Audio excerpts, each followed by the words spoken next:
guys, here come the dollies. They got fresh sinkers, hot coffee, and the sweetest smile.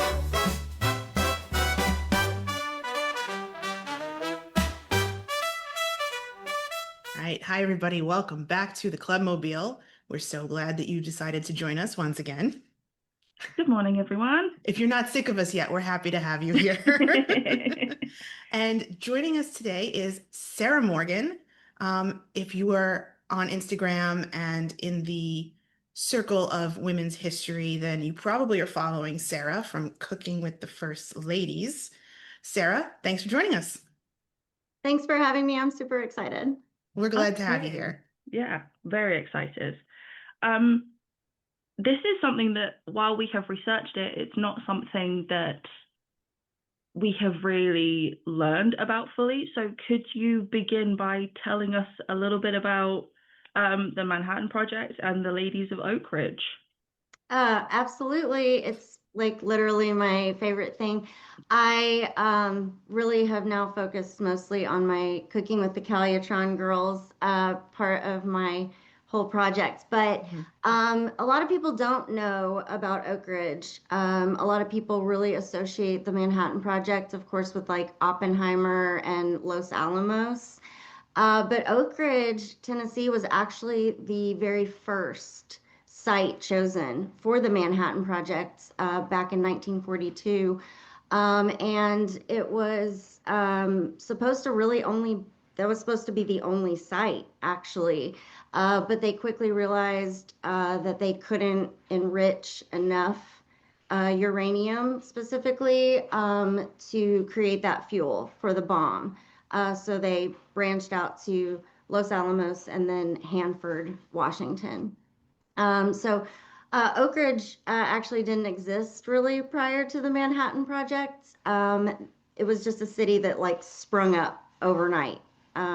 So the people that moved there very much lived in really crazy conditions, housing shortages. It was really muddy. So they very much really awesomely signed up for this amazing project. They didn't know what they were doing for the most part. Most people weren't high level enough clearance to even know what they were working on, which specifically the Calutron Girls, they had one of the most important jobs in the secret city. They worked on the Calutron machines. They sat there, turned the dial, made sure it was where it was supposed to be. And after the bomb was dropped, they learned that they were enriching the uranium. So there's all these very young ladies, these Calutron girls, they were all like 18, early 20s, a lot of them right from here in East Tennessee. And they were excited to have a job and to be making money. Yeah. And so they actually got hired over male scientists in order to do this particular job because the male scientists actually asked too many questions. And that was the number one thing that you didn't do, was talk about your job and question it too much. So yeah. But Oak Ridge was definitely pivotal in the Manhattan Project. They like I said, uranium enrichment is their main focus there in the secret city.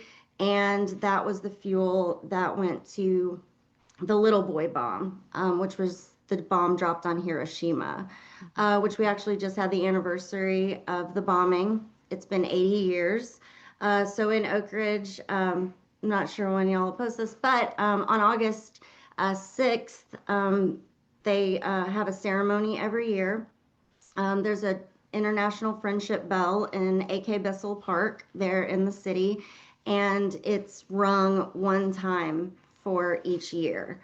And so this year it was rang 80 times, and you can go and take your turn ringing the bell. It's an extremely powerful experience. I did see a video of you on Instagram ringing the bell, and I Yeah. thought it was, I didn't know that they ring it once per, every like year, one yeah. ring for every year on the anniversary. I think that's very interesting. Oh yeah.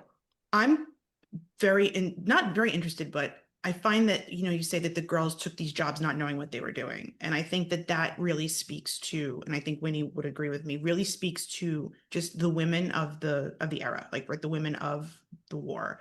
They took these jobs not knowing what they were getting into. They were riveting, they were building planes, and in this case, they were helping build the bomb.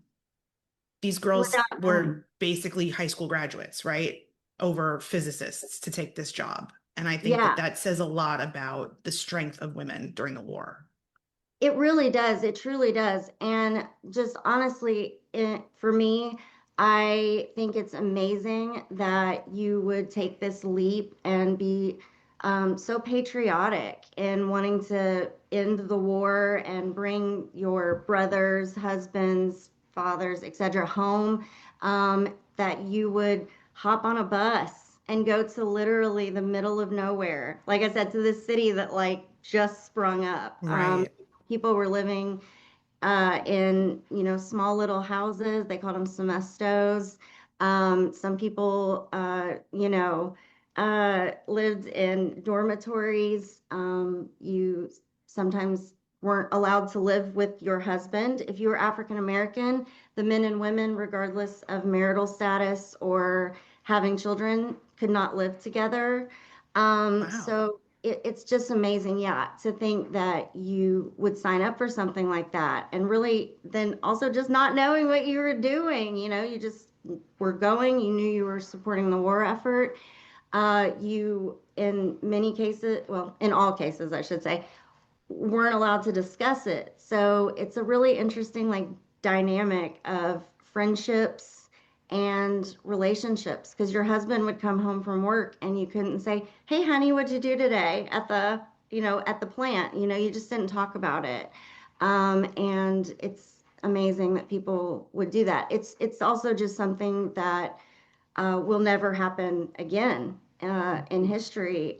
Something like that project that would be able to be kept so secret, Right. and especially in the age of cell phones and I was just going to say, media. not today in the age of social media. No, You're Not. lucky you can eat dinner without people seeing where you were and what you ate. yes, But absolutely. Um, Um, I wonder. I assume that these women were treated well in their jobs. Were they paid well or were they paid poorly? Was there any benefit apart from their patriotism and knowing that they were essentially helping to win the war, even though they did not know that at the time? Did they have any perks? Was there any like outside fun? I doubt it, because they couldn't talk about it to each other, I assume. yeah, Um, they couldn't talk about it for sure.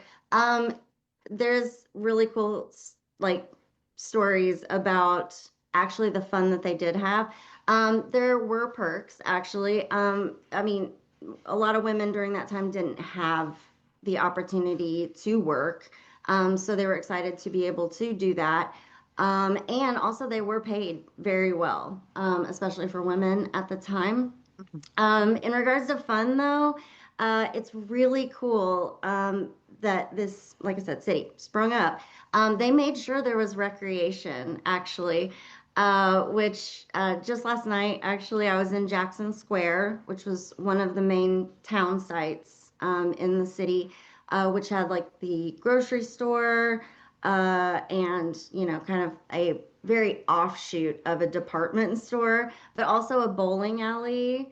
So that was one of the recreational activities that they did. There's also a pool in Oak Ridge. They call it the Big Pool. It's one of the largest spring-fed pools in the United States. I'm not sure where it lands on that scale, but amazing. it's still open. You can Wow. still go swim there. It's still a super popular spot. So they had a pool, and they also had tennis court dances. So it Wow. was so muddy that they used the tennis courts and they had these dances. oh, And they started it off with Boogie Woogie Bugle Boy and ended it with Sleepy Time Gal. And so they had a lot of Oh, fun, actually, on their off time. Also, Oak Ridge, as well as the other Los Alamos and those types of things, it was open 24 hours a day because the work never stopped. So, you could go to the grocery store at 2 o'clock in the morning. I mean, sort of like you can do today, but It was a round the clock city. They kind of equated it to sort of like a Las Vegas type thing. It just Right. never shut down. Mhm. So it's very cool to read these stories, especially in Cooking Behind the Fence, which is the cookbook that I've been cooking my way through. Um, that just makes it so real and interesting that although they were doing very hard work, long hours, crazy conditions, they still like really look back on it with fond memories and bonded friendships, such as the 43 Club, who compiled this particular cookbook. They were some of the first ladies that moved to the city in 1943, and they were lifelong friends. It's really interesting. Oak Ridge very much has a community feel. It's very different than Los Alamos. A lot of people moved back to wherever they came from, which trying to add in Los Alamos ladies from the cookbook What's Cooking Los Alamos has been really difficult because a lot of them moved. So if you Google, I do a lot of obits. That's all I read. So I come across a lady, I type her in Oak Ridge, Tennessee. It usually comes right up. The Los Alamos ladies, it's a little more difficult because a lot of them moved back to wherever they came from, etc. And so it's a little harder. And they don't have these stories like Cooking Behind the Fence does. Yeah. Every lady has a little blurb, a story. So that is also what makes it unique. But it's a very unique community still to this day. Mhm. Was it It's essentially like a gated community? Because I know reading about Los Alamos, they essentially locked them in. They couldn't even go to the grocery store. yeah, I was just gonna say it sounds like it was almost like an army base Yeah. where you had to have clearance to come in and out, and like they lived in that particular property. Yes, absolutely. So that's where Los Alamos and Oak Ridge differ a little bit. Mhm. Los Alamos did have a lot of the bigger name scientists that were there, like most of the time, like Enrico Fermi, who's basically known kind of as the architect of the atomic bomb, Right. and Oppenheimer spent most of his time in Los Alamos. But Los Alamos, yeah, it was definitely gated. They actually really weren't allowed to leave to go out of that particular area. A book that I just started reading, which is Standing By and Making Do, The Women of Los Alamos. And it's written by another lady and also Charlotte Serber, who is kind of a big name there in Los Alamos. But they talk about how it felt like jail, just Mm. because you couldn't leave. In Oak Ridge, however, yeah, it was gated. You had to have a badge and clearance to come in and out of the city, but they were allowed to leave. They talk about bus dates to the big city, which would be Knoxville, and yeah, they were allowed to leave. Some people didn't live in the city; they lived in some of the other towns Mhm. around, and they bust in. Oak Ridge had the ninth largest bus system in the United States at that time. Wow. Tons of buses just busing people in and out. So although they were allowed to leave, yeah, it was difficult to get in and out. One lady remembers that she forgot to get clearance or authorization for her aunt who was visiting, and her name was Aunt Flo. So I just think that's really cute and really funny. Yeah, but it was kind of a whole thing to get her in and Oh out. So wow. I it bet. definitely was an interesting place to live. Yeah. I mean, your clearance badge determined, Hmm. where you could go, that sort of thing too. Yeah. I'm really curious to know what intrigued you about this whole subject. What was it that kind of Yeah. pulled you in to this specifically?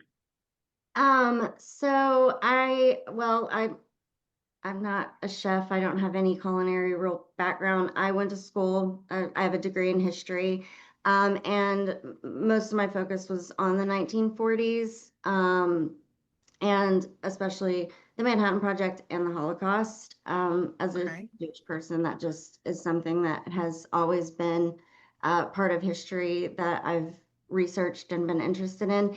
And also Tennessee, being here in Tennessee,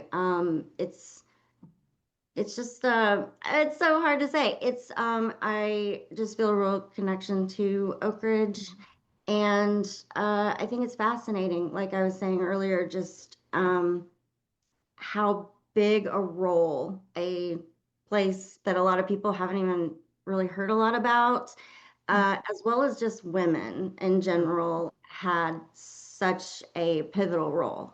Mm.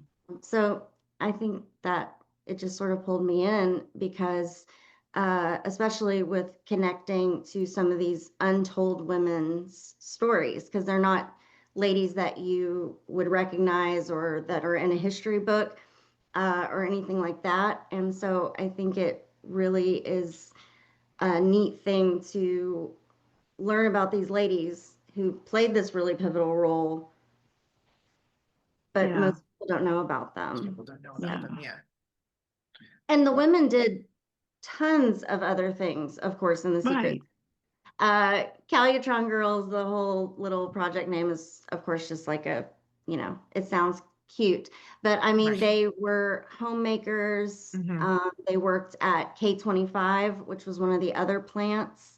K25 was actually the largest building in the world at the time it was built. You had to ride a bicycle to get from one side to the other, is what they did. Wow. Um, and so some of the ladies worked as climbers, as they were known, or leak detectors, is what they were. So they Mhm. were kind of like small ladies, and they would climb around and check for leaks. So they did tons of jobs. And even, of course, being a homemaker and a mother was also just pivotal because you were taking care of your family Right. and supporting your husband, who were also working on the project as well. And of course, there were female scientists too, who worked on the project and were pivotal. Um, yeah. I feel like it goes back to Winnie, something we said, this was I'm talking so many episodes ago about the WASP, where Mm. send in the girls, right? Yeah. Just these women, I think the more we dig into and find out more about women in the war who maybe never had their face plastered on a history book or weren't in a history book, the more I find out about them, the more I'm in awe of what they did and that they just fearlessly jumped in with both feet and just for patriotism. The pay could have been nothing, right? They did it for patriotism. And I think that's something that I find is getting lost in society today, is that Yeah. everybody is more focused on dollar signs versus just doing the right thing. And Absolutely. I just wish that more, not to be sentimental, but I wish that more people would do things for the right reason. Yeah. And Oh, I completely I'm agree. this is why I feel like Winnie and I are so hard pressed to bring these stories to the forefront, because hopefully it inspires somebody else to do the same thing for the right reason. Yeah. Absolutely. Definitely. I love it. And that's one reason I'm so uh, thankful to be bringing these stories to people, because just for that reason, it just shows women's resilience and Mm-hmm. how um, powerful women Mm. are, of course, Yeah. and that you even doing a small part, whether it be, like I said, being a homemaker and Right. supporting, that you are making a difference and can change the world, basically, Yeah. Yeah. no matter what you're doing, as long as you're doing it and doing it Right. for the right reasons, like you said. That's I exactly it. As I long think as you're it doing it. I think it also, goes back to that they employed women because men wouldn't keep it quiet. I mean, that must have been extremely difficult for the women as well to return home to their husband should he be there, and they cannot discuss a single thing for years. Yeah. Yeah. I'm also really curious to know what the training process was for these women. Were they just told to sit and fiddle with a dial for 8 hours at a time, or were they given like a more in-depth sort of instruction? Yeah, they definitely had training. Mhm. Recently, actually, one of the Oak Ridge has a lot of cookbooks. Actually, Cooking Behind the Fence is kind of this main one, but Mm. another one is Oak Ridge Cooks that I came across, and it's not as available. Cooking Behind the Fence, you can buy that at the Oak Ridge History Museum or the American Museum of Science and Energy, but this one was an eBay find. It's not, but it was compiled by the Jewish community in Oak Ridge, and one of the ladies in there started looking into her. Couldn't find out much about her, but her husband was a huge scientist. He helped develop the training for well, they were known as cubicle operators because you weren't going to call them Calutron girls. They were cubicle Right. operators. Okay. You'd get kicked out if you started talking about Calutrons. They Mm. wouldn't. Yeah, you were not saying that. So they were cubicle operators. But he was very much into the research of uranium enrichment. So they definitely were trained. But they, I don't know how difficult it was. Mm. I haven't totally looked into the science too deep. But one of the ladies, Virginia Coleman, she was kind of over them, and so Mhm. she was kind of a little high level. So some of the women were also people that knew how the machines worked and could kind of instruct them in a way. Also, the gentleman I was talking about just a minute ago, he actually is photographed with Eleanor Roosevelt. Eleanor Roosevelt came to Oak Ridge in the 50s, Oh actually. wow. Wow. So, kind of a connection with the first ladies. Jackie Kennedy also visited Oak Ridge when JFK was a senator. So, it's always kind of been a big deal Oh, with for big name sure. scientists, and it still is today, Mm. actually. Y12 is still in operation. K25 doesn't exist anymore, but Y12 um, is still very much a functioning facility Mhm. for a variety of things. It's also attracting, we've got new nuclear power plants and companies coming to the area. So it's much more of a scientific Yeah. hub than most people think of, especially when you just Mm. think of kind of a smaller town in Yeah. Tennessee. I Yeah. don't think I would have associated Tennessee with to be like a big scientific place for people to convene. You just automatically assume like universities and I will laboratories, say but I guess it's maybe not made that's obvious. my city mentality. That could just be my city I mentality, mean, which is not a I good not a good thing. I lived in Tennessee for 5 years. I lived in Memphis mostly. And because I feel like Memphis and Knoxville are worlds away from each other in terms of life and recreation and things like that. And I feel so disappointed that I lived in the state for so long and I didn't know about this. I didn't know Oak Ridge existed until we began researching for this. So to know that it's still carrying on the legacy it began, it really is something. And I feel like the women that made this happen would be incredibly proud of it. Yeah, Have you had absolutely. a chance to speak to any of the women that worked on this, or? Unfortunately, no. Most of the ladies have since Mm. passed Mhm. away. But I have had the opportunity to talk with some people who were related, especially her name's Emily. Her dad he's passed away, Ed Westcott, and he was the photographer for the Manhattan Project, Wow. basically. So, especially Oak Ridge. Mm. Anytime that you see a picture of Oak Ridge during that time, it's an Ed Westcott photo. And that's because also too, he was like the only person in the secret city allowed to have a camera. Um, she actually enlightened me because it's something I didn't know, because I just knew people weren't allowed to have cameras and he was the only one. Mhm. But I guess you could rent a camera if you had a birthday party or something, you could rent a camera and check it out, take pictures, but then you had to turn it back in. They would develop it and then analyze the photos Mhm. and give them back. So Jeez. making Basically making sure you're not using the camera for Yeah, any, anything wrong. malintent. Yeah. yes, Yeah. Kind of like censoring a letter, which I It assume is. has Yeah. also It's like, happened. yeah. yeah, I yes, would imagine the definitely. censoring was pretty strong in and out of Mm. for letters in and out of Oak Ridge. Oh, yeah, absolutely. They read your letters. I mean, there was nothing getting in and out. No, yeah, you were very much monitored. Mm-hmm.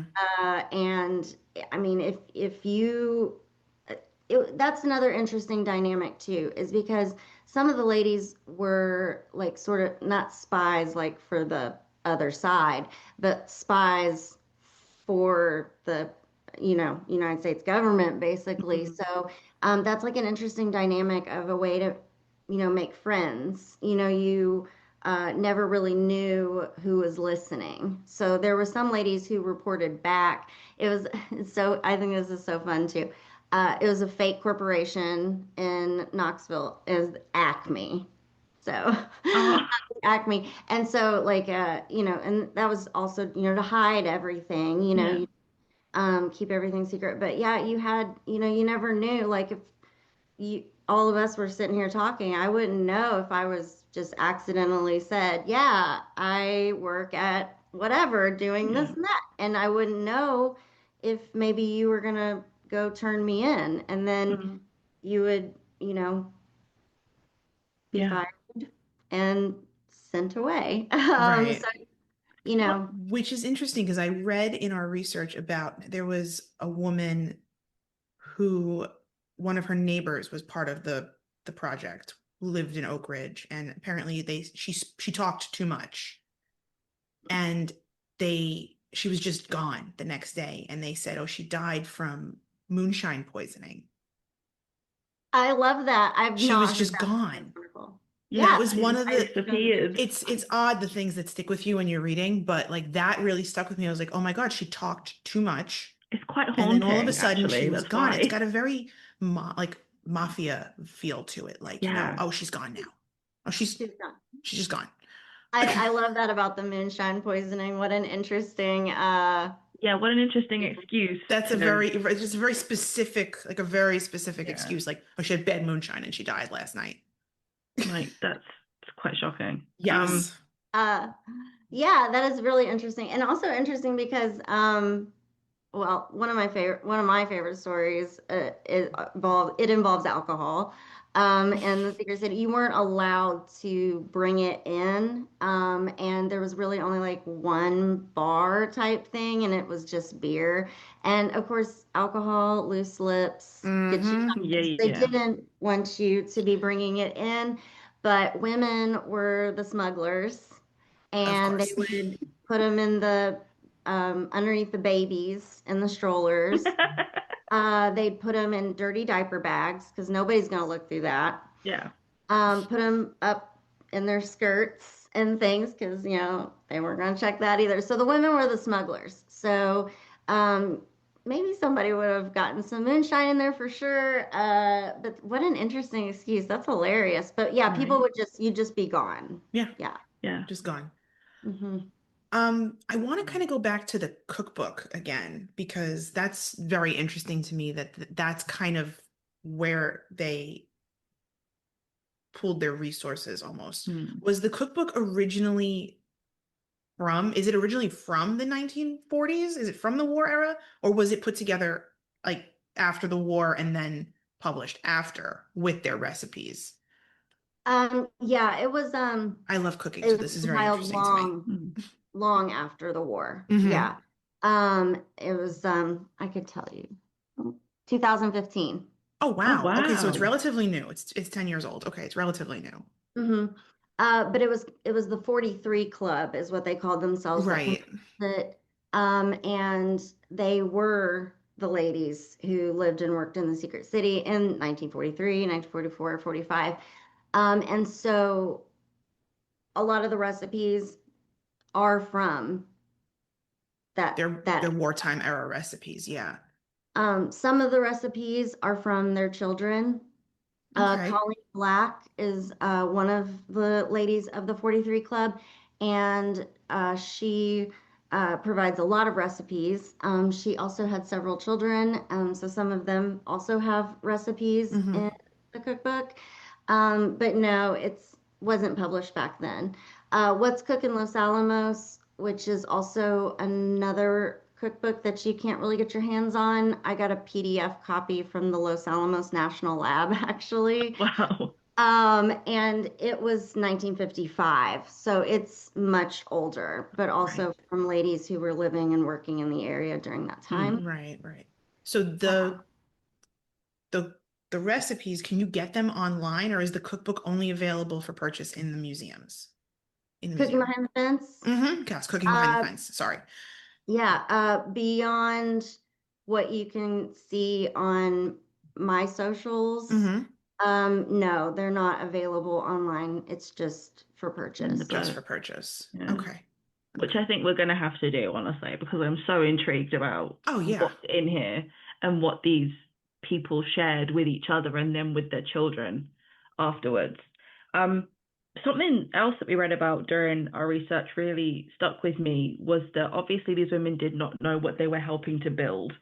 Um, and then weren't they gathered and told after the bomb had dropped what they had been Oh doing? yeah. And I believe I read a quote that was, I'm really glad I helped end the war and that my husband can come home. But I'm also grappling with the fact that I just had a hand in building this huge thing that must have been such a conflicting emotion. I think, Absolutely. yeah, I know what quote you're talking about, yeah, and I think that was pretty much the sentiment with Mm-hmm. everyone who worked on the project, especially those who were not in the know the whole time and, found out. Um, they were very much grateful that the war was over. They understood that it was a necessary thing, but also uh, that's a very difficult thing, yeah, to like grapple with is, yeah, it very much was devastating, and tragic, for sure, yeah, but they very much understood it was important and that it was just a necessary thing, but yeah, it's also something that is one of the other aspects of Oak Ridge, especially that continues to this day, of very much honoring the work that was done there and the importance of it and the necessity of it, but also very much embracing a kind of call for peace, and very much how humbling it was for yeah. people to understand. I'm not sure that's really a hard thing to put into words, No, honestly. yeah, Yeah, they didn't know until the bomb was dropped. And there's the famous photo there of them holding up the war ends yeah, Right. papers that was taken in Jackson Square. Mm-hmm. And it was excitement. Everyone was excited. And then it sort of hit everybody that Oak Ridge built the bomb, or yeah. They had a was hand one of in Right. the this. places where they built this bomb. Yeah, I So would imagine there's some sort of PTSD with that. You have to sit with that and live with yeah. that. You've got to be alone And with that for the rest of your yeah, life, but because you can't really also, tell people, even after the fact, you can't really go out and say, yeah, "Oh yeah, I I did did it. this. I did this. I was part of this." Yeah, Because then, would they look at you funny? Would they say, "Oh my God," would they thank you or would they look at you funny? it could go either way. So I imagine they just kept quiet about it unless they were amongst themselves, Yeah, unless the women were amongst themselves. when could they talk about it Yeah. post-war? Like, did operations cease immediately after the bomb dropped, and then they were told, yes, you can go now? Or was it like a waiting period between the bomb dropping and then them being allowed to start Right. discussing what happened? It was I was very much a process, Mhm. for sure. The gates didn't technically open into Oak Ridge for another year, at least. I believe Mm. it was 1946. I Wow. hate that I don't know that off the top of my head. But I mean, the gates didn't even technically open for outsiders to come in Right. until, you know, a while after. So, I'm not surprised, truly. No, But yeah. not at all. I'm very impatient and I would be like, okay, it's done, get me out. Uh, I yes, having to hold that, I'm not great at that whole thing. me neither. So I would personally, I would have been very much, okay, we did it. Can I start yapping now? That must have been insanely difficult. And I I'm would have assuming, struggled. yeah. And I'm assuming a lot of Yeah. these women had moved away from home in order to do this, and then they're essentially gated in and can't tell their parents Right. anything. It's over now. I'm going to be home soon or And then it's another year until they can. right. But it's good that these women could go and visit. They were allowed a sense of freedom, Yeah. which is why when reading about this part of it specifically, it wasn't as daunting. When I read about Los Alamos, I felt this very heavy weight on my chest, and I was like, Yeah. "Oh my God, Los these Alamos gives you poor." a very dark feeling about Yeah. it, which, Whereas this, yeah, it seemed quite obviously they worked extremely hard, but at least they had some freedom and some sense of friendship. Reading about right. Los Alamos, it seemed that they were at each other all the time, like fights, infighting. Whereas this, it seemed that they all had genuine respect for one another Yes. and what they were doing. There's the word. Yes. Yes. Yeah, I'm looking forward to continuing to dig into Los Alamos a little bit more. But that's been one of the most interesting things about comparing the two cities is because it is wildly different. I mean, Yeah. not only um, you know, sort of that military feel, really. Oak Ridge did have that, but not quite as much as like from what I gather in Los Alamos. They talk about their housing. I mean, it was very military, very, like a base, Yeah. as we Hmm. were saying. And Oak Ridge seemed more community, uh, fun times. I haven't really come across too much about Los Alamos where people were having a really good time. I know Right. Oppenheimer threw some pretty good parties with some stiff martinis. So I mean, they did definitely have some fun, I think, but it was very much more. Not that Oak Ridge wasn't serious; it was very serious, Yeah. and they very much took their work that way. Right. Mm. But Los Alamos was v just seemingly to me very, very more militant, very different. Hmm. And I think that was partially due to it was a kind of a different level almost of work Hmm. there. Uh, so I would imagine Oppenheimer being on the premises at Los Oh, Alamos also yeah. brought a different feel to being Mm. there. He right, Yeah. he must have yeah. had this booming presence about him. I can Mm. imagine he just brought like a very strict sense of we have a job to do to the Los Yeah. Alamos property. Oh yeah, I think so for sure. Um, Now Oppenheimer did visit Oak Ridge, He did. however. I would So imagine that was my next question. Did Yeah. he ever visit? he did. The famous photo that you always see of him sitting there with his, cigarette, that was taken by Ed Westcott in Oak Ridge when he was visiting. It was taken Okay. at the Alexander Guest House, which is where people stayed when they would come in from out of town or if they were waiting on housing. Hmm. So yeah, he did visit. but Project Y, which was what Los Alamos was kind of referred to, Oak Ridge was Project X.